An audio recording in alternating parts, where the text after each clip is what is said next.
Ok? Muito boa noite a todos, irmãos e amigos. Nós queremos nessa noite, reunidos, ainda à distância, mas para não perdermos nosso saudável hábito de estudar as Escrituras juntos, como costumamos fazer às terças-feiras à noite, reunidos ali no prédio da igreja, nós queremos, sendo possível, devido à questão de tecnologia e tudo, queremos continuar também fazendo isso mesmo que à distância. E como sempre, nós não queremos fazer isso como um evento, uma coisa da internet, né?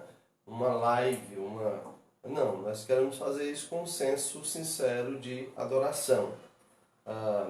Então nós queremos fazer isso orando, nós queremos fazer isso louvando, cantando e especialmente estudando as Escrituras, pois sempre para nós isso é o ponto principal do momento de adoração, nosso aprendizado a respeito de Deus.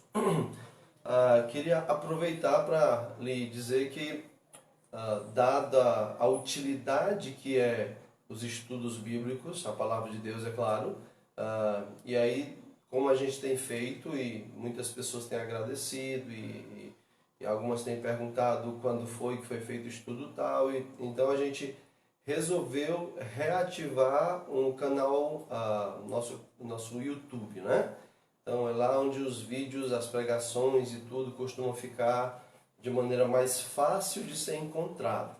Então esses estudos que a gente tem feito, pensando especialmente na Igreja de Redenção e aqui do Timbó e do Vila das Flores, a Gabriele tem tentado organizar e colocado eles lá no YouTube, tá bom? Então já foi colocado 2. Se porventura lhe interessar acompanhar esses estudos, a gente vai estar colocando todos eles lá. E querendo Deus, quando passar esse período e que esteja próximo, então a gente pretende continuar, ficar alimentando aquele canal. Se isso beneficia a algumas pessoas, nós esperamos poder fazer esse trabalho dessa maneira também, ok? Então, se você quiser ver, é só ir lá no YouTube e colocar Isaías Arruda, e então você vai encontrar lá esses estudos. Isaías com Z, né? Isaías com Z. Nós vamos cantar um cântico e assim adorarmos o Senhor e prepararmos para esse tempo de estudo bíblico. O objetivo é continuar aquele estudo bíblico do domingo de manhã, ok? E nós começamos falando sobre oração e vamos continuar com isto. Vamos cantar um cântico que diz: Venha o Senhor minha vida oferecer. É dádiva, muito conhecido, muito fácil, e onde nós adoramos ao Senhor,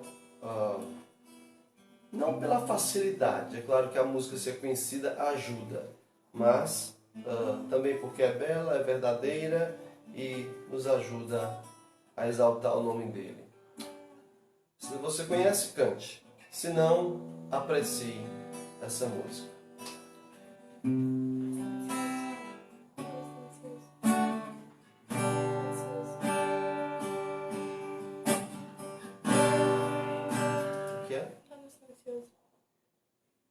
Como assim?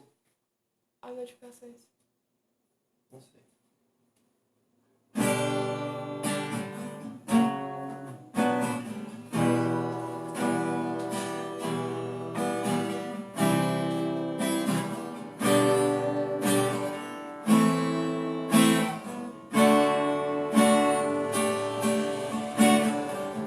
Senhor, minha vida oferecer. Oferta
nosso grande Deus, Criador dos céus e da terra, através do nome de Jesus Cristo, entendendo que é a vontade dele que nós te louvemos, te adoremos, que estudemos sua palavra, através desse nome pedimos a sua bênção para esse tempo. O Senhor sabe quem somos, quão fracos e pecadores somos, mas ainda assim, ó Deus querido, por causa do seu amor, por causa do nome de Cristo que nos salvou, nós te pedimos que nos abençoe nesse momento. Receba a nossa adoração. Receba, Deus querido, esse momento onde nós aqui em casa, eu com minha família, e outros irmãos do outro lado desta ferramenta tecnológica, que possamos estar conectados em adoração ao Senhor. Em Cristo Jesus pedimos e confiamos que o Senhor abençoará. Amém. Como sempre, se der problema aí pelas internet, paciência e sigamos a vida. Muito bem.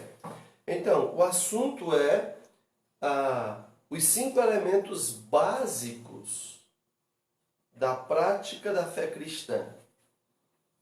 Os mais básicos, mais elementares. E estamos no primeiro, oração. Domingo de manhã, às 10 horas da manhã, nós começamos falando disso e nós começamos lembrando que nós não sabemos orar como convém. As Escrituras dizem isso através do apóstolo Paulo. Se você quer ver esse estudo, é só voltar aí domingo de manhã, não lembro a data, mas você vai achar, e então tem um estudo lá sobre isso. Mas apesar de não sabermos orar como convém, o Espírito Santo nos ajuda. E ele nos ajuda como? Uma das formas é estudando. Ele nos deu ferramentas por meio da Bíblia para que nós possamos crescer na compreensão sobre como é que se deve orar. Ok? É uma das formas. Veja lá o vídeo, você vai ver a outra. Mas vimos também naquela manhã passada de domingo que para nós orarmos há alguns obstáculos para serem removidos. Né? É como se a oração só pudesse ser feita num salão, numa sala, onde Deus está no trono. E nós temos que entrar nesse salão. Para entrar nesse salão, a gente tem que chegar até ele, até a porta.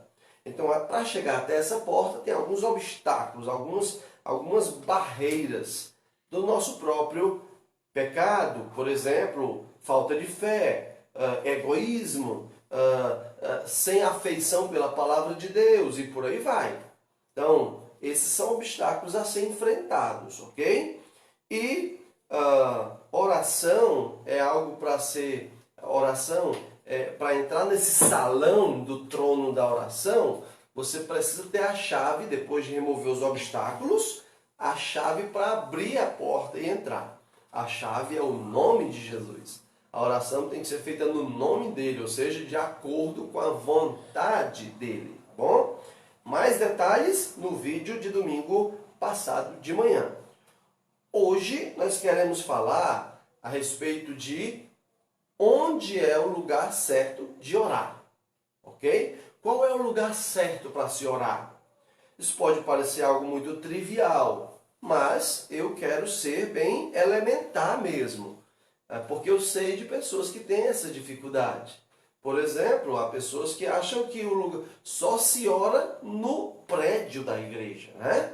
Algumas acham isso por equívoco e por imaturidade. Outras é por vício mesmo, ou por falta de compreensão sincera da fé. Então, não, só se ora na igreja, né? Ou, não, só se pode orar em particular no meu quarto, porque Jesus disse que a gente deve orar em secreto. Tá vendo? Então, pode ser, e com certeza tem pessoas que têm certas dúvidas sobre onde é o lugar certo para se orar.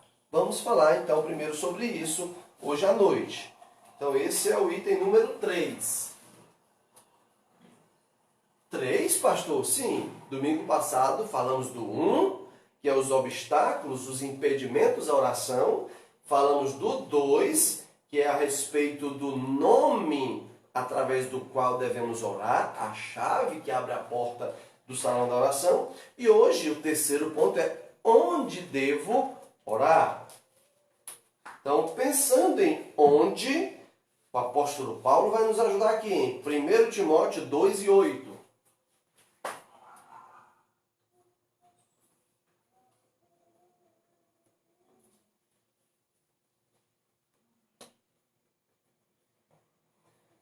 Primeira carta de Paulo a Timóteo, capítulo 2, verso 8.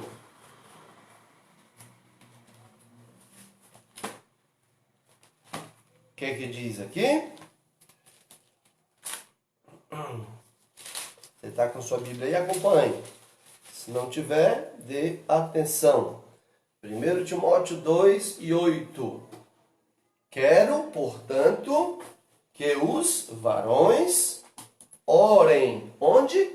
Em todo lugar, levantando mãos santas, sem ira e sem animosidade. Então o apóstolo Paulo nos ajuda a entender onde é que devemos orar. Onde é? Em todo lugar. Não existe lugar onde não se possa orar, ok? Quando Jesus falou sobre usar o seu quarto secreto, ele está falando, óbvio, que existe momento, existe oração, que só deve ser feita secretamente. Mas oração não é só secreta, existe oração pública, como aqui Paulo está dizendo. Existe oração que a gente faz só na nossa mente, pode ser feita dentro do ônibus ou no trabalho. Então, não existe um lugar específico para orar. O lugar de orar é onde tenha um crente. Onde tiver um crente, deve ser um lugar de oração. Quer seja ela oração pessoal, íntima, só na mente, na alma, no coração, ou quer seja oração pública. Onde tem um crente, ele deve avaliar essas variáveis. Aqui é um lugar onde eu posso orar publicamente. Isso tem mais a ver com o testemunho, com a pregação. Ou aqui eu posso orar intimamente, secretamente. Quando Jesus falou do quarto secreto, não é literalmente um quarto de concreto.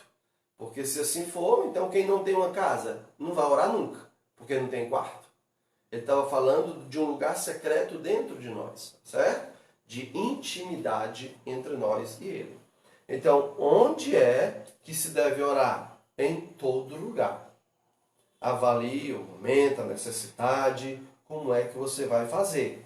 Mas, em todo lugar se deve orar. Em casa, na escola, na rua, no trabalho, no prédio da igreja e por aí vai, tá bom?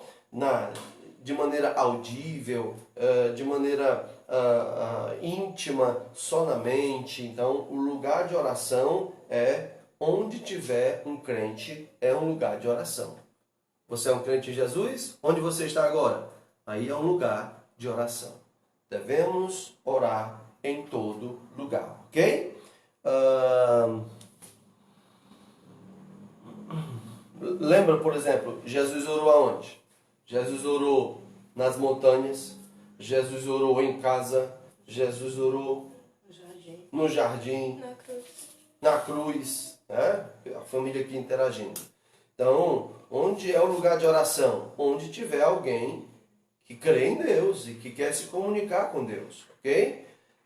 Aliás, lembra que alguém orou? Qual foi o lugar mais esquisito onde alguém já orou? O que é que você acha? Dentro da barriga de um peixe.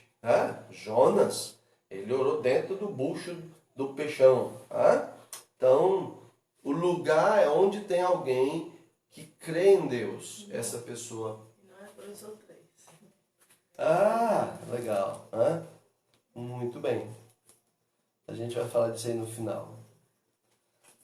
Débora falou de um assunto aqui, mas fica para você meditar sobre isso. Quando a gente fala de oração, né? quando está no culto de oração e aí quase não chega ninguém, aí normalmente surge aquele, para animar os irmãos, diz, não, já tem 2 ou 3 aqui, onde tiver 2 ou 3 aí a gente pode orar. Se está em Mateus 18, alguns usam esse texto para tentar levantar a moral dos irmãos, né, que estão desanimados lá para orar. Será que esse texto é mesmo, está escrito pensando nisso? É essa a finalidade? Uma coisa que a gente vai falar depois sobre isto, ok? Muito bem. Agora, a outra pergunta também que a gente quer responder sobre a oração é: qual é um bom tempo de oração? Né? O que é que se pode considerar um bom tempo de oração? 10 minutos é um bom tempo de oração? Não, é pouco. Meia hora é bom? Tá bom? Não, meia hora tá bom. Tá bom. 1 hora. Qual será um bom tempo para a gente ficar em paz? Não, esse foi um bom tempo de oração. Vamos falar disso.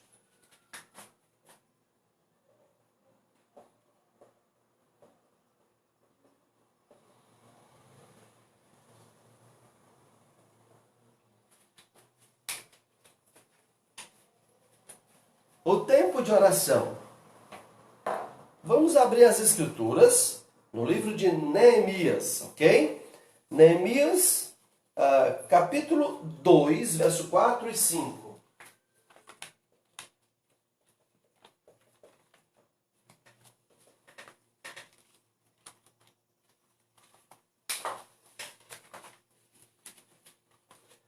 Neemias 2, do Antigo Testamento, Antiga Aliança, Neemias 2, 4 e 5.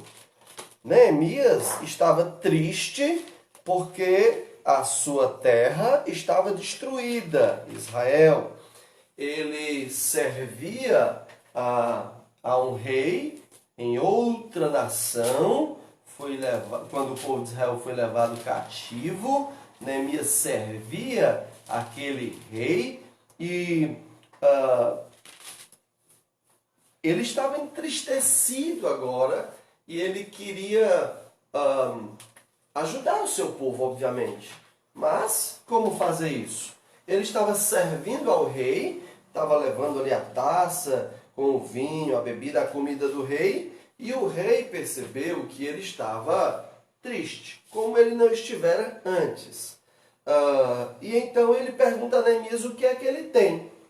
E Neemias responde. E olha só que interessante como Neemias responde, esse diálogo entre o rei e Neemias. Capítulo 2, versículo 4. Disse-me o rei, o que me pedes agora? Então, eu dei para vocês rapidamente o contexto, né? Neemias triste, porque a sua cidade natal, Jerusalém, está destruída, e então o rei, sob o qual ele está agora servindo, que tem autoridade de permitir ele ir lá, o rei diz, olha, você está triste, você nunca esteve triste assim, o que foi que houve? Porque a minha cidade, os túmulos dos meus pais estão destruídos. Aí o rei diz, o que me pedes agora? Aí o verso 4 continua. Então orei ao Deus dos céus e disse ao rei, se é do agrado do rei, e se o teu servo acha mercê em tua presença, peço-te que me envies a ajudar a cidade dos sepulcros de meus pais, para que eu a reedifique. Então o rei diz, Neemias, o que é que você me pede? Aí o que é que Neemias faz? Ora, e imediatamente depois diz, olha, se o senhor se agrada, deixa eu ir lá reconstruir a cidade, os túmulos dos meus pais. Neemias orou. Quanto tempo que Neemias orou aí?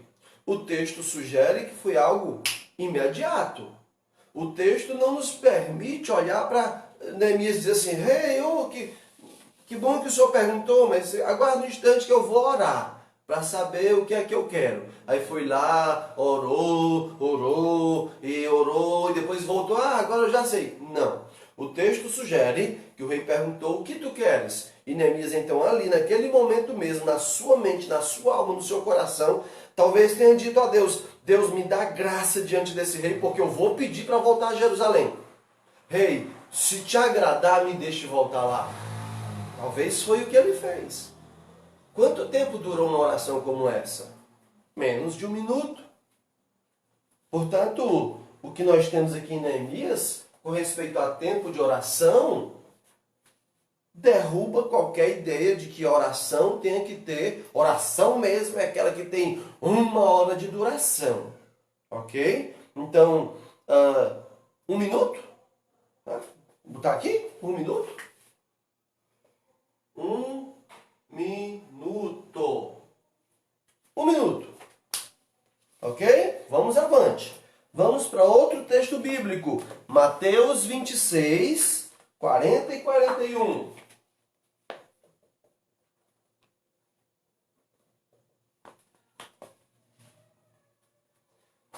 Mateus 26, 40 e 41.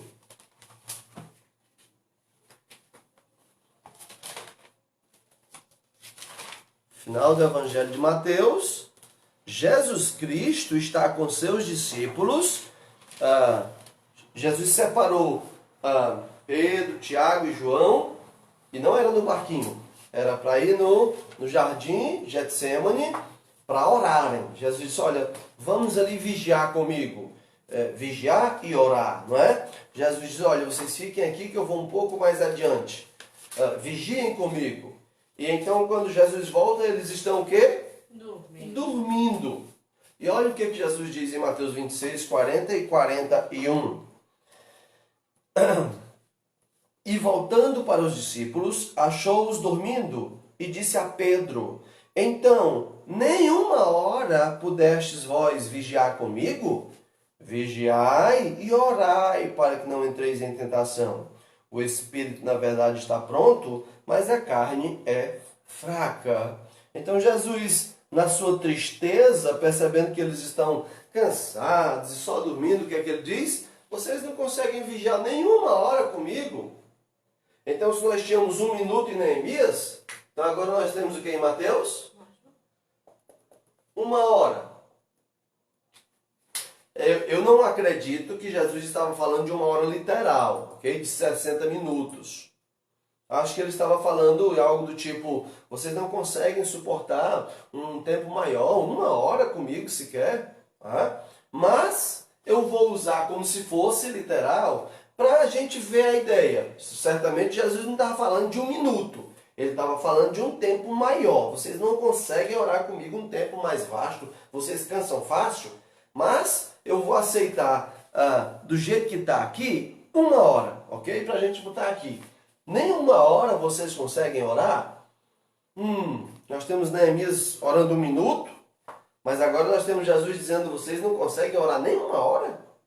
Então temos aqui algo para pensar. 1 minuto, 1 hora. E agora? O apóstolo Paulo também vai nos ajudar a pensar sobre o tempo de oração.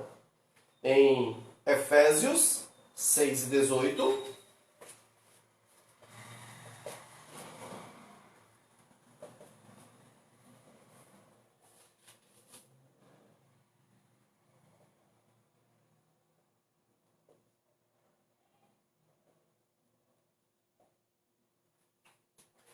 Efésios 6 e 18 e 1 Tessalonicenses 5 e 17.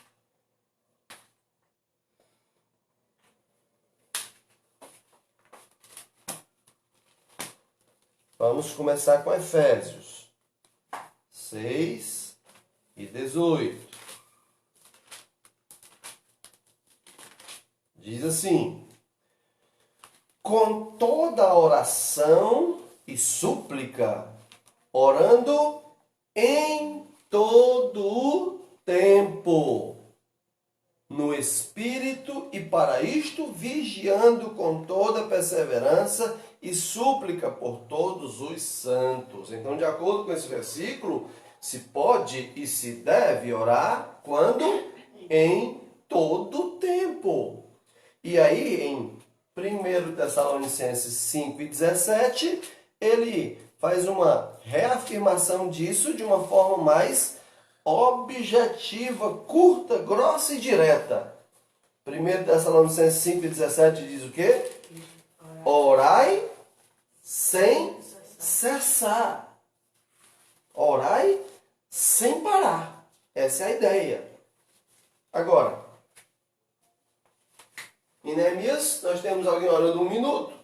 Em Mateus nós temos Jesus dizendo assim, poxa, nem 1 hora vocês conseguem? E agora nós temos aqui Paulo dizendo o quê? Orai sem cessar.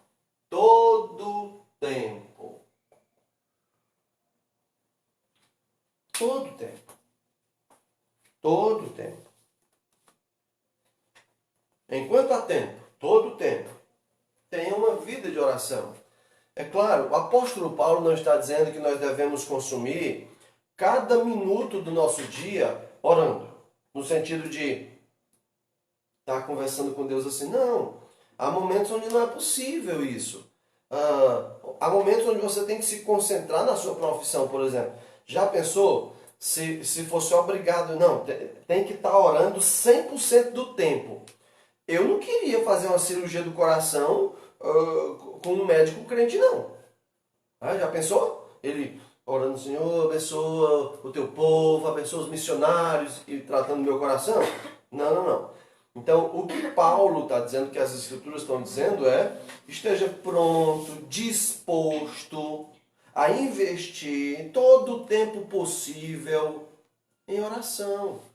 Ore em casa, ore no trabalho, ore diante das pressões, ore diante quando as coisas não tiver mais impressão. Né? É muito fácil agora, o coronavírus, vamos orar. Aí depois que passar, pronto, acabou-se o espírito de oração. O que a Bíblia está nos advertindo nessas questões aqui não é que a gente tem que orar 1 minuto. Ore 1 minuto. Vai ter situações na sua vida onde você vai ter poucos segundos para orar. Ore. Vai ter situações na sua vida onde você tem 1 hora, 2, 3 para orar. Ore.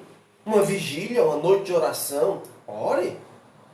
Mas não esqueça que não é por causa do minuto ou de 1 hora. Não é a hora que governa a minha oração. Eu estou sempre disposto a orar. A qualquer hora. Tenha tempo de oração formal. É onde você reserva o seu tempo em particular no seu quarto secreto. Olha, por favor, ninguém me chame. Vou desligar o celular, vou passar meia hora em oração. Show!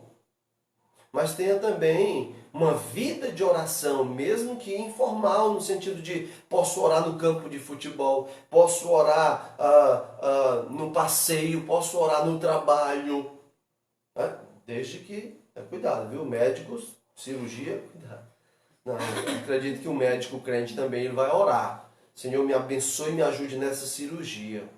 E aí vai fazer o seu trabalho se concentrando naquilo. Ok? Então, tempo de oração, qual é? Aquele que você entender que é o melhor tempo para a sua oração. Você é quem tem a autoridade de definir isso. E use os princípios e critérios bíblicos para isso. Nunca use princípios do pecado. Por exemplo, a preguiça. Eu sou um crente, mas dá uma preguiça de orar, eu vou orar só 1 minuto. Não faça isso. Você está deixando o pecado lhe conduzir às suas decisões, ok? Então você só tem 1 minuto para orar, pois aproveite que seja um bom minuto de oração, como Neemias. Você tem 1 hora para orar, ou que seja 1 hora de oração, como Jesus cobrou dos seus discípulos. Mas mais do que tempo, mais do que olhar para o relógio, tenha uma vida de oração. Ok? Então essa é a ideia de tempo. Mais do que se preocupar com o tempo, se preocupe com honestidade, desejo sincero de comunhão com o Senhor em oração. Orai sem cessar. Orai sem cessar. Ok? Último ponto para hoje. Outra questão que para mim era muito séria Então eu não duvido que para algumas pessoas também seja. De novo, isso aqui é elementar, tá certo? Não estou querendo redescobrir a roda, não, inventar uma coisa nova, não. Longe de mim e Deus me proteja nisso. Mas é de reafirmar as coisas básicas e elementares da fé. Então tinha uma coisa que me incomodava, até porque eu vim do movimento pentecostal, e então lá havia não, ainda há um dogma muito sério sobre qual a melhor posição física para orar. Ok? E no movimento pentecostal, ora mais poderosamente quem ora de joelhos. Tá? Então, uma joelhada que é o jeito certo de orar. Crente maduro, poderoso, ora de joelho.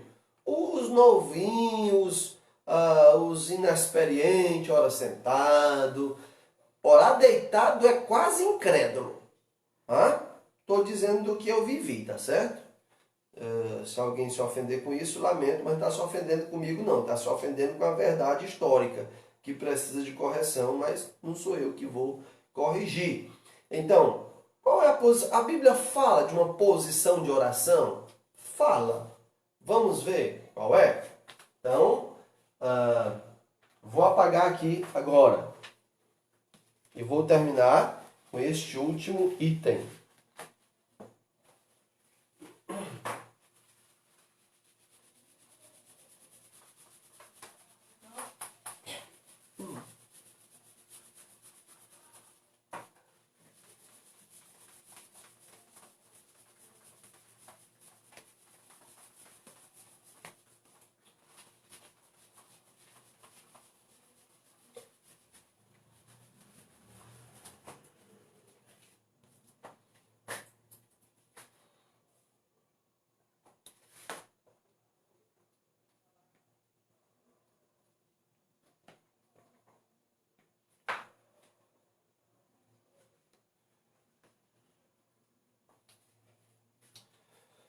Qual a posição para se orar? Como eu disse, a Bíblia vai falar de posições físicas mesmo. É de joelho, é sentado, é deitado, pode, não pode, vamos a elas. Eu aprendi isso que eu falei agora há pouco, né? Que oração mesmo é feita de joelhos e em pé, de mãos levantadas e tal, mas sentado é coisa para imaturo e deitado é quase descrente. Então vamos ver lá. Vamos começar com 1 Samuel 19 e 24.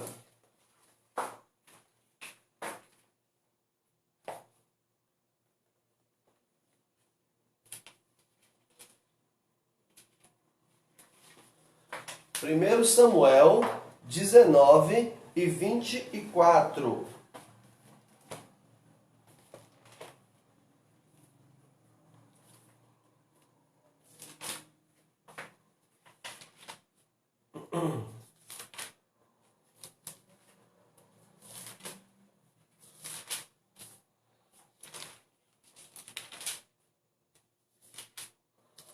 Primeiro Samuel 19 e 24.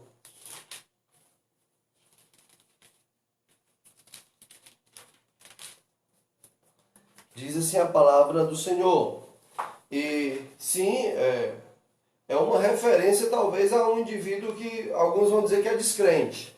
Eu não estou usando o personagem para dizer se é certo ou errado. Eu só estou mostrando as posições na Bíblia que as pessoas costumavam orar. Essa primeira aqui, a gente vê um exemplo na vida de Saul. Capítulo 19, versículo 24 diz: também ele despiu a sua túnica e profetizou diante de Samuel. E sem ela esteve deitado em terra todo aquele dia e toda aquela noite, pelo que se diz, está também Saul entre os profetas. Então, sim, a gente está pegando um personagem aqui que é dúbio, se ele tinha fé ou não, se ele creu ou não, até tirou a própria vida, mas eu não estou usando o personagem para dar importância à posição. Eu estou só usando esse exemplo para dizer assim, não era estranho, no período da Antiga Aliança especialmente, que alguém se deitasse para orar. Davi fazia isso. Era como se deitar no pó da terra, era uma consideração de eu sou indigno, eu sou pó da terra. Então era comum na antiga aliança essa posição de deitar-se no chão para orar, ok? Então nós temos aqui primeiro uma posição de deitado, ok? Não é deitado na cama, mas era deitado no chão, especialmente dando uma conotação de humilhação. Eu sou como o pó da terra, ok? Então, se porventura alguém ora assim, não estranhe, tá bom? Não é algo antibíblico, não. É bem privativo, é bem pessoal de cada um, tá bom?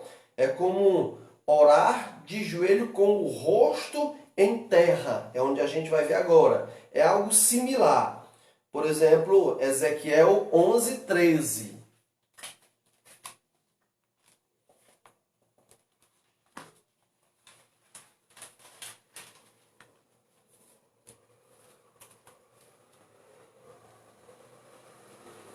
Ezequiel 11:13.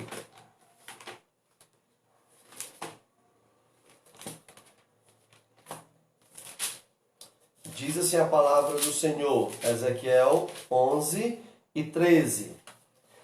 Ao tempo em que eu profetizava, morreu Pelatias, filho de Benaias. Então caí com o rosto em terra, clamei em alta voz e disse: Ah, Senhor Deus, darás fim ao resto de Israel?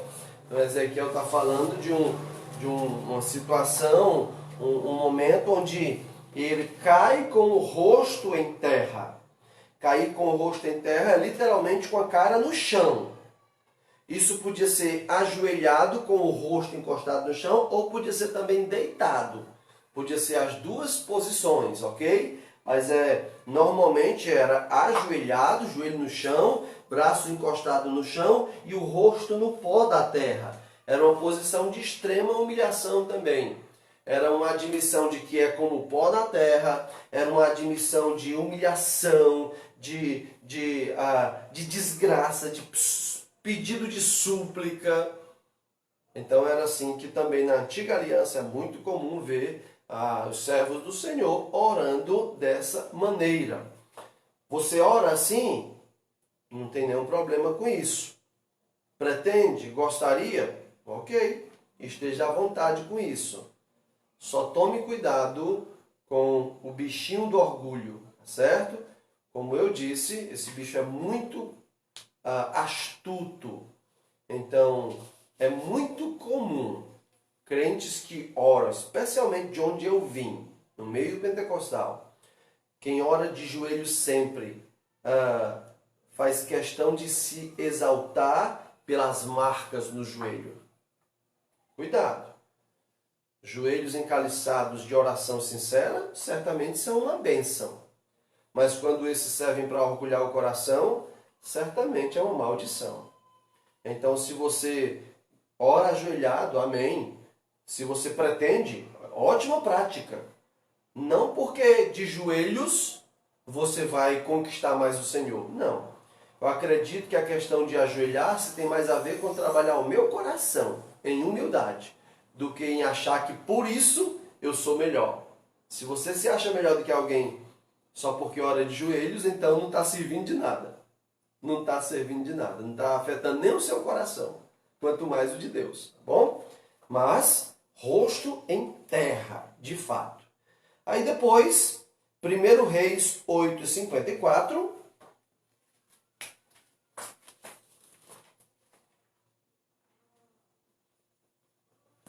Deitado, rosto em terra. Olha aqui, 1 Reis 8:54. Também temos em Lucas 22:41 e Efésios 3:14. Essas três referências vão nos apontar para uma posição, uma só posição uma posição muito comum de oração. 1 Reis 8:54 diz assim a palavra do Senhor.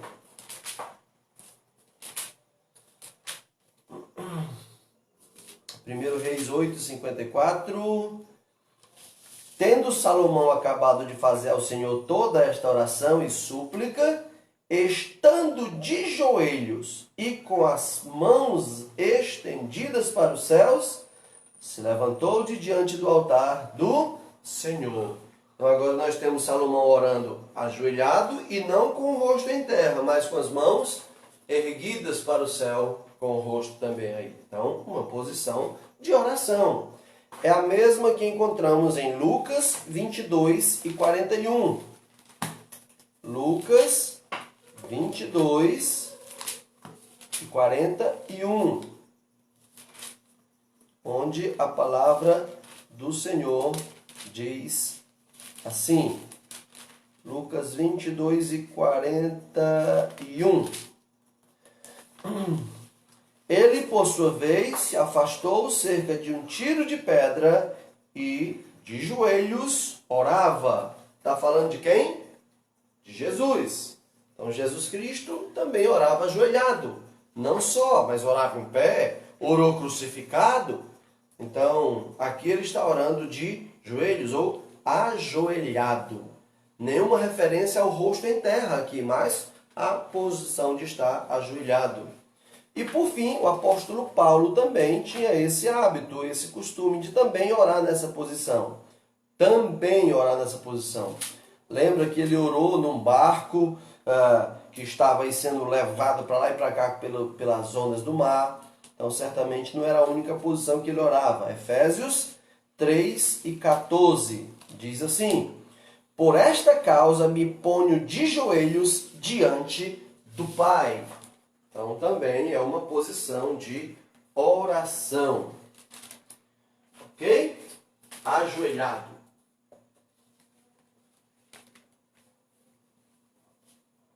A penúltima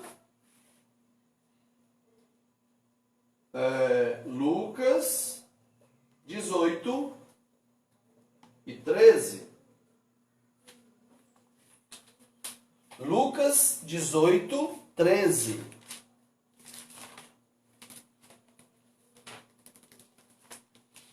Lucas 18:13. Diz assim a palavra do Senhor,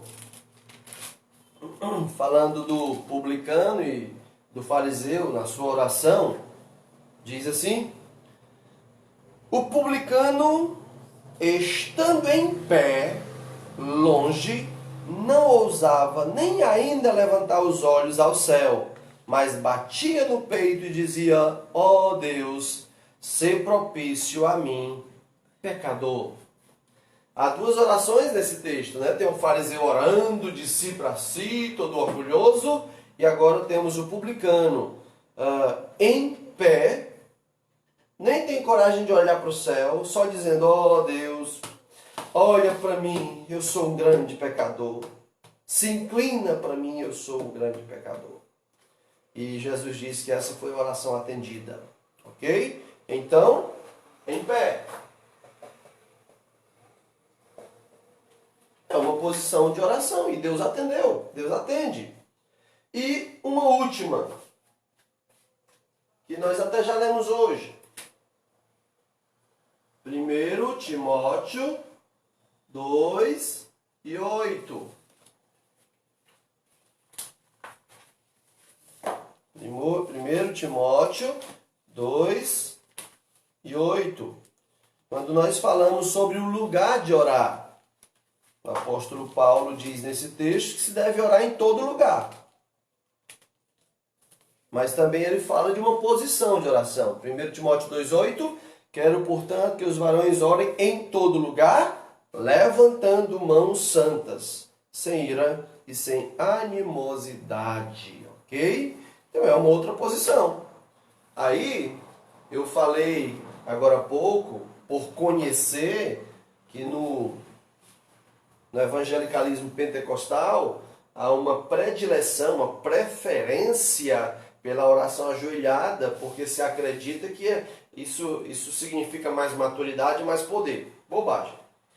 Por outro lado, num movimento não pentecostal, num movimento batista, por exemplo, do qual eu faço parte, há uma certa dificuldade em, por exemplo, orar em todo lugar com mãos erguidas. Orar numa praça, por exemplo. Isso você vê mais os pentecostais. Indo nas praças, pregar e orar e levantar as mãos e tal. E eu entendo que isso é literal. Paulo está falando disso mesmo. Ergue as mãos em oração. Não é que isso traz poder, que derrama poder, não. Mas acredito que é uma manifestação, sim, desse serviço sendo feito para o Deus do céu, de autoridade, sim, de demonstração dessa liberdade de pregar o Evangelho do Senhor, de orar em público, liberto ou livre de qualquer timidez, e fazer isso sem ira e sem animosidade. Então, nós, batistas, temos certa dificuldade de fazer isso enquanto movimento. Uns aos outros fazem, mas nós falhamos também com esse lado público da oração, ok? Então fica também essa crítica, essa advertência que tenhamos cuidado com isso também, ok? Outra coisa, deveria ter falado lá no tempo, ok? Qual o melhor horário de oração? Isso aqui é rápido, só um raciocínio sobre isso. Qual o melhor horário de oração? O melhor horário para orar é a hora que você tem. Não existe a melhor hora. Eu lembro de uma música antiga, pentecostal, que eu ouvia muito e a gente orava crendo. A gente cantava crendo que era verdade. É que de madrugada é melhor, né? Porque de madrugada a fila é mais curta, dizia a música e a gente falava, né? Quando todos os preguiçosos estão dormindo, os poderosos de oração estão de madrugada orando. A ideia é mais ou menos essa, um grande equívoco. A melhor hora de oração é a hora que você pode orar, a hora que você consegue orar, que você se esforça para orar. Até porque quem diz isso esquece que a noite aqui é manhã e é dia lá na China, né? A China tem muita gente que ora, viu? Então, quando a fila fica pequena para esse lado, aumenta para lá. Então não dá certo isso, tá bom? Então, qual é a melhor posição de oração? Eu vou responder, sim, aqui é mãos erguidas. Ok? E eu vou responder essa questão para encerrar com isso daqui, ó. Estado de espírito.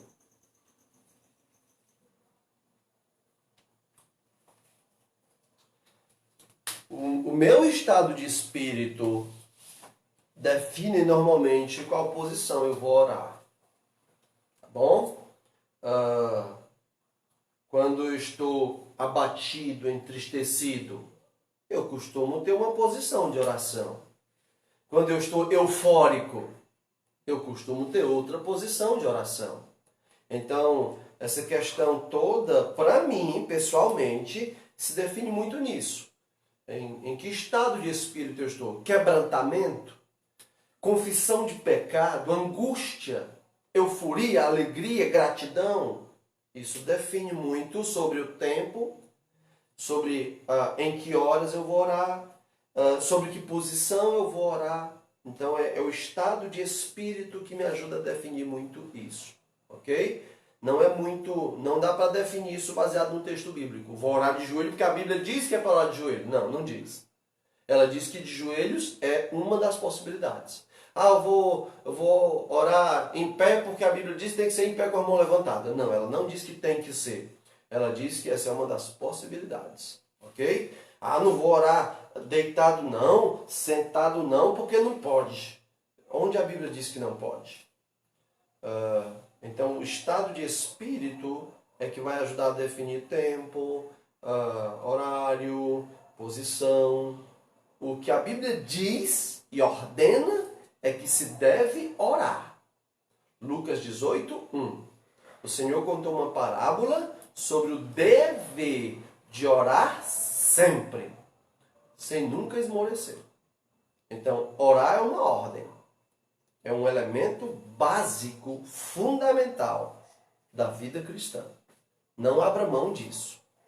Entenda bem essas questões, essas mecânicas, mecanismos e tal.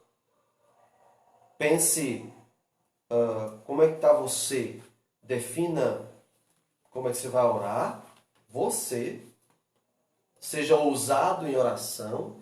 Vamos crescer nisso. Oração pública. Seja íntimo nas suas orações no seu quarto secreto. Ore 1 minuto quando tiver só 1 minuto para orar, como Neemias. Ore 1 hora quando puder. Mas nunca deixe de orar. Seja lá em qual posição, em que tempo e quanto tempo. O que não se pode é um crente viver sem oração. Isso não. De maneira nenhuma. Se Deus permitir, na quinta-feira à noite também, às 20 horas, eu quero terminar este assunto com os 2 últimos itens sobre oração. O elemento básico, fundamental da vida cristã. Ok? Vamos orar? Senhor Deus e Pai, em nome de Cristo Jesus, eu quero te agradecer por esse tempo, onde sua palavra foi aberta, onde nós podemos verificar por textos bíblicos as questões concernentes a essa ferramenta tão importante, vital da vida cristã, que é o diálogo contigo, oração.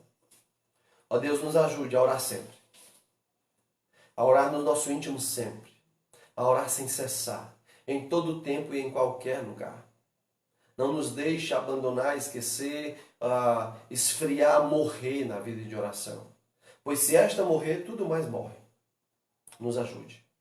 Nos ajude, ó Deus querido, a definir, na liberdade que temos, que posição vamos orar, que hora vamos orar, quanto tempo vamos investir em oração privada, formal.